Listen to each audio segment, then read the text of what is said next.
There has been an escalation of violence, and we're closer and closer to a full-blown war between Armenia and Azerbaijan when it comes to the disputed territory of Nagorno-Karabakh. Now, that territory has been disputed for decades now, and there has been sporadic instances of violence. There has been increased aggression from the Azerbaijani government in response to the large Armenian population that lives in that area. And before I go into the details of what is happening today, I do want to note that that land was part of ancient Armenia, dating back to 150 BC, and was essentially taken away from Armenians and considered territory for Azerbaijan during Stalin's rule, during the Russian Revolution, where of course it was considered Soviet territory, but following the collapse of the Soviet Union, the territory was then transferred over to Azerbaijan, even though the area is basically governed by Armenia, subsidized by the government of Armenia. And in 1988, there was an overwhelming vote where the overwhelming majority of individuals who participated in that vote wanted to succeed from Azerbaijan and join Armenia as part of its country. Now, unfortunately, there has been an escalation of violence, and both parties are closer to a full-blown war after Azerbaijan decided to launch an attack against individuals living in that area over the weekend. But to get into those details, I think it's really important to understand the history of the area, the history of Armenia and Azerbaijan, so you can decide for yourselves who's right and who's wrong in this instance. So the present day conflict has its roots in the decisions made by Joseph Stalin when he was the acting commissar of nationalities for the Soviet Union during the early 1920s. In April 1920, Azerbaijan was taken over by the Bolsheviks. Armenia and Georgia were taken over in 1921. To garner public support, the Bolsheviks promised Karabakh to Armenia. At the same time, in order to placate Turkey, the Soviet Union agreed to a division under which Karabakh would be under the control of Azerbaijan. With the Soviet Union firmly in control of the region, the conflict over the region died down for several decades. Then the fall of the Soviet Union happens, and the conflict between Armenia and Azerbaijan starts to flare up. And since then, we've been seeing more and more of these sporadic instances of violence, sporadic instances where it appears they're gonna move closer and closer to a full-blown war. I will say in 2016, things started to get pretty serious, and then luckily tensions were calmed down a little bit through negotiations, with Russia playing a role in the negotiation process.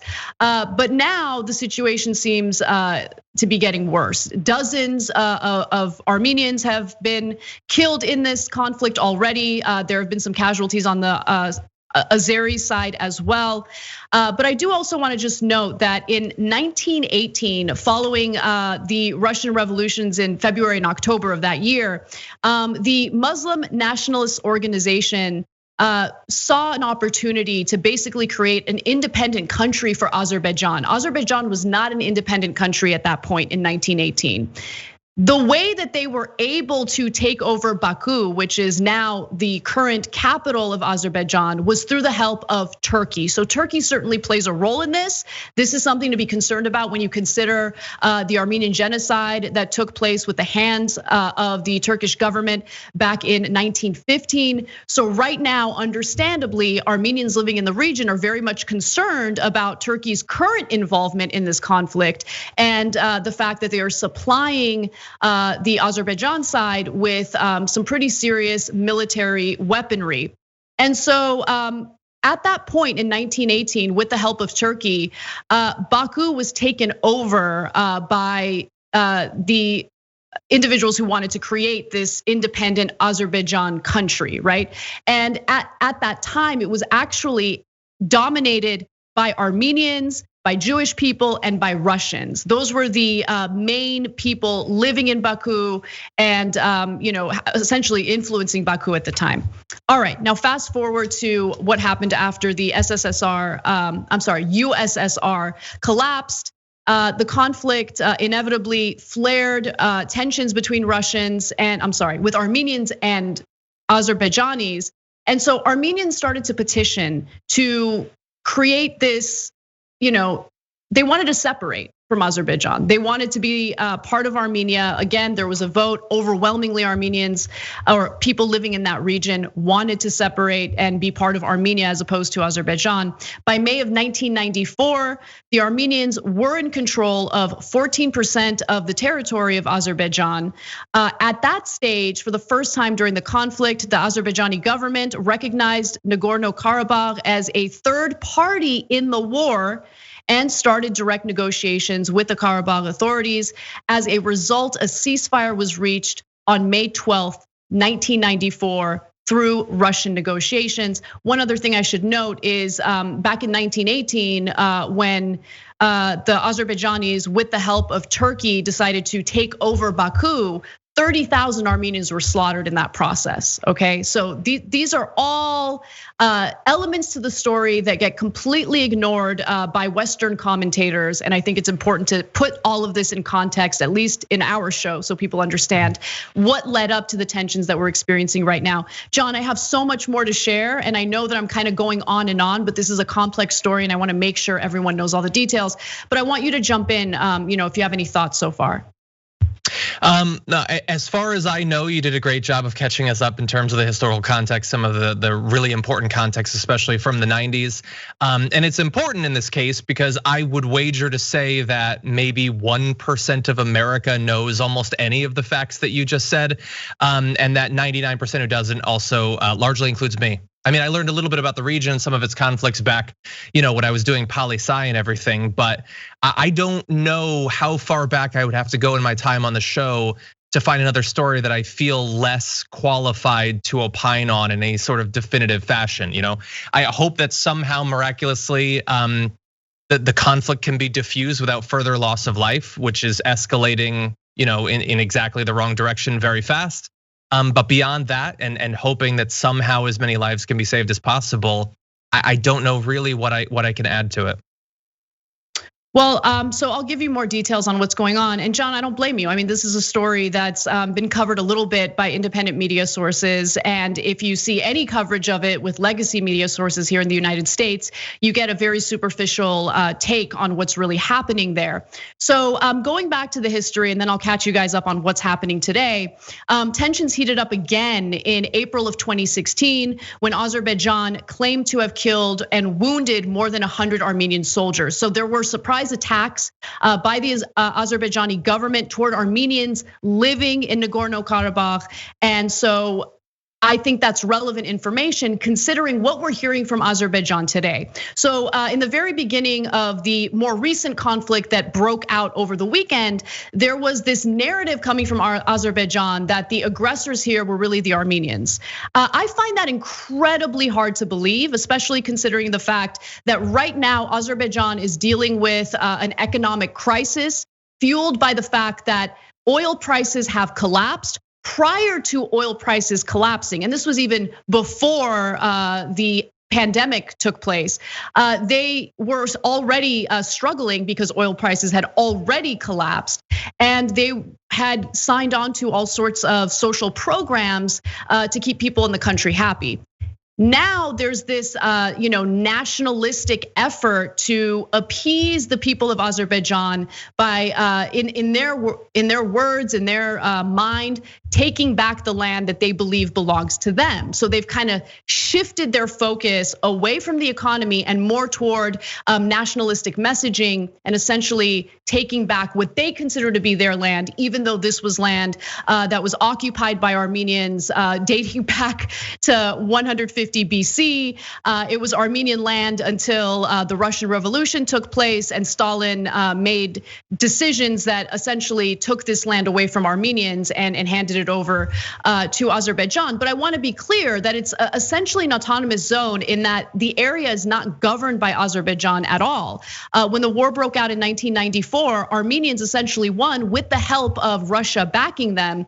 And so that's why that area is governed and funded by Armenians. And so now we have the situation where Azerbaijan is fighting to get that land, and a lot of innocent people are likely to die if this, if these violent actions continue. So with the conflict today, the Azeris are now striking Armenians in the region to gain control. I don't want you guys to only rely on what I'm saying. There are historians who have studied this deeply. And I want to go to this first video that features Jean Bajlan, who was interviewed by the wonderful people over at the Michael Brooks Show. Please become patrons of that show. They did a good job with this interview. And what you're about to hear is what the current situation looks like. Take a look. What we've seen in the last couple of days, just a few days ago, 2 days ago, we've seen a sudden outbreak of violence. So what it looks like is that the Azeris are now striking the Armenians. There are some theorizations. The Aliyev regime, this family regime, has been criticized for making a big song and dance of 10% of that country being occupied but not doing anything. They've been getting nationalist criticism. So some people are theorizing perhaps these attacks are to shore up domestic support. But of course, this has led to Armenian mobilization and then Azeri counter-mobilization, and we're seeing growing clashes. And what is particularly becoming particularly dangerous as well is that it's drawing in foreign actors, in particular Turkey. Mm-hmm. So, foreign actors have always been involved in this conflict. Russia has been involved, Iran has been involved, the United States has been kind of involved as well. And Turkey has been involved. Turkey has sided with the Azeris. They shut the border in the early 90s to Armenia, which ironically, the Islamic Republic, rather than supporting their fellow Shia Muslims in Azerbaijan, has had a policy that has tilted slightly towards the Armenians for a number of reasons, including the fact that Azeri nationalists lay claim to parts of Iran's territory, which is a sort of a whole separate issue. So if you're paying close attention, I'm sure you can notice that there are some similarities between this conflict and what happened in Syria, right? You have all of these foreign actors playing a role. This could quickly turn into a proxy war with Russia involved, Turkey involved, Iran involved.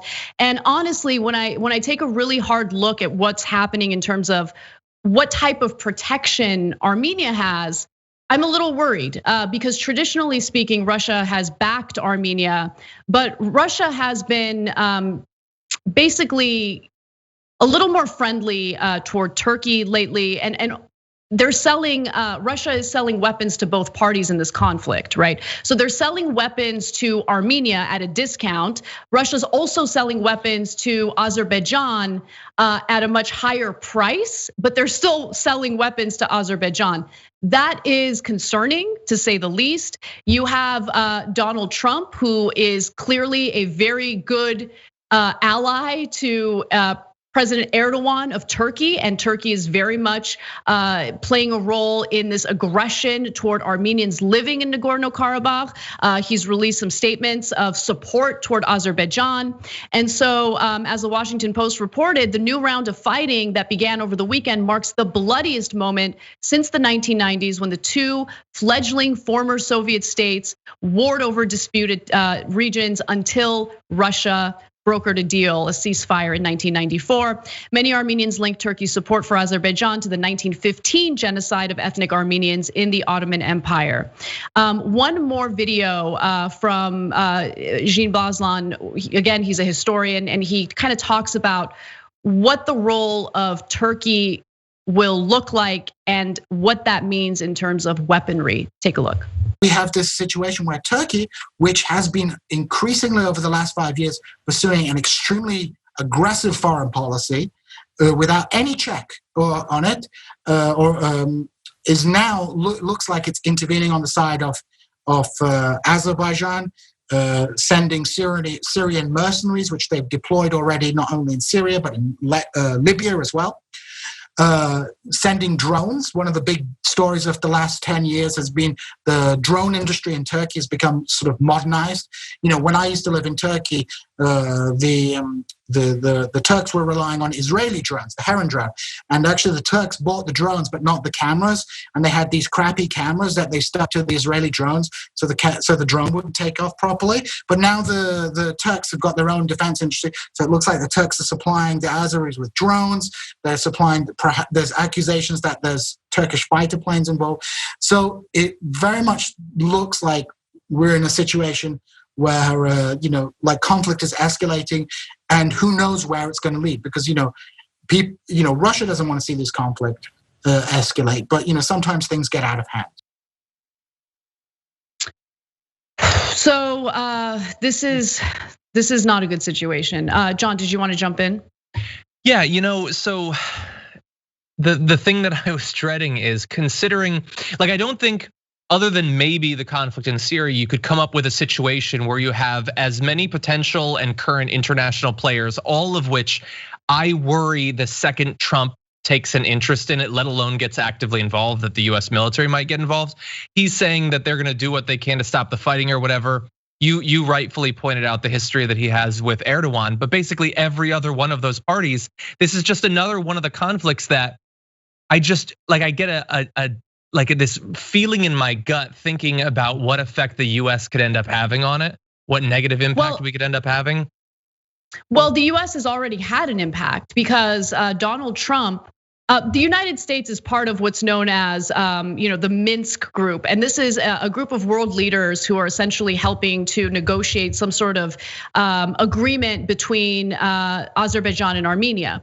Now, the United States, historically speaking, has been much more involved in trying to keep the peace in that region. But Donald Trump has been hands off, very hands off. And so that has created an opening for Turkey to essentially do what it wants to do. And so Turkey and Azerbaijan are both arguing that, the Minsk group isn't getting us anywhere, and we're tired of it. Azerbaijan needs to take control of its own land, even though I would argue that it really, if you look at the history and how it ended up being considered Azerbaijan's land, it's not really Azerbaijan's land, it's stolen land. And that's an issue, right? But anyway, Trump is very friendly with Erdogan. Remember, he had a phone call with Erdogan, I believe it was last year, where we don't know how that conversation went down, but immediately afterwards, Donald Trump agreed to pull US troops out of northeastern Syria. And that paved the way for Erdogan to send Turkish troops to the region to slaughter Kurds, our allies. Right, so I bring that historical context up, that recent historical context up, because this is not looking good for Armenians. Donald Trump, who is, I think, overwhelmingly supported by Armenian voters in America, has been disastrous for Armenians. So if you do happen to be an Armenian who supports Donald Trump, please take a look at his record with Erdogan. Please take a look at his financial interest, Ivanka Trump's financial interest in Azerbaijan. That's also incredibly relevant to this story. So it's not looking very good for Armenians living in that region. And to be quite honest with you guys, I'm terrified about what's gonna happen to civilians living there who have been living there for a long time and are now dealing with what appears to be a growing war in that area. And finally, I do want to go to one other video. This is Donald Trump being asked specifically about the situation. This is the kind of ingrate buffoon we're dealing with. Could you, we have a little more time. Yeah. Good, thank you. And there has been going on the military action in the Karabakh, Azerbaijan, and in where? The Azerbaijan, yeah. The Karabakh, and the civilians are killed. And according to the officials from the Azerbaijan, they say the first shoot came from the Armenian. What's your comment on that? So we're looking at it very strongly. It just happened, and I know about it. I learned about it today and yesterday. And we're looking at it very strongly. We have a lot of good relationships in that area. We'll see if we can stop it. The good relationships that Donald Trump is referring to is the Turkish government. Make no mistake about it. And the framing of that question also assumed that the first strike was done by the Armenians. There's absolutely no evidence to that. And when you look at what happened in 2016 with the Azerbaijan government launching a surprise attack against Armenians living in the region, you could understand why I don't believe that framing. And I think that Azerbaijan struck first. Finally, last part of the story, what are NATO allies saying? Well, Reuters is reporting that some of Turkey's NATO allies are increasingly alarmed by Ankara's stance on Nagorno-Karabakh, echoing remarks from Erdogan, foreign minister. The foreign minister of Turkey said on Wednesday that Turkey would do what is necessary when asked whether Ankara would offer military support if Azerbaijan requested it. Azerbaijan's president, Ilham Aliyev, later thanked Turkey for its support and said his country did not need military assistance. I'm not buying that for a second. Fighting would cease if Armenian forces immediately leave our lands, he said. But Macron of France, whose country is home to many Armenians, who are of course part of the Armenian genocide diaspora, hit back during a visit to Latvia. He said France was extremely concerned by warlike messages from Turkey, which essentially remove any of Azerbaijan's inhibitions in reconquering Nagorno-Karabakh, and that we won't accept it. So he's essentially saying, we're not gonna accept this. I don't know what that means. I don't know what kind of assistance France would provide. But I do know that for any of you who are as concerned as I am about the fate of Armenian civilians living in that region, there is some action you can take. There's a fundraising effort with Armenia Fund. They're trying to centralize the donation so they can help with this effort as much as possible. You can donate if you're interested by going to armeniafund.org. Thanks for watching The Young Turks. Really appreciate it. Another way to show support is through YouTube memberships. You'll get to interact with us more. There's live chat emojis, badges. You've got emojis of me, Anna, John, JR. So those are super fun. But you also get playback of our exclusive member-only shows and specials right after they air. So all of that, all you gotta do is click that join button right underneath the video. Thank you.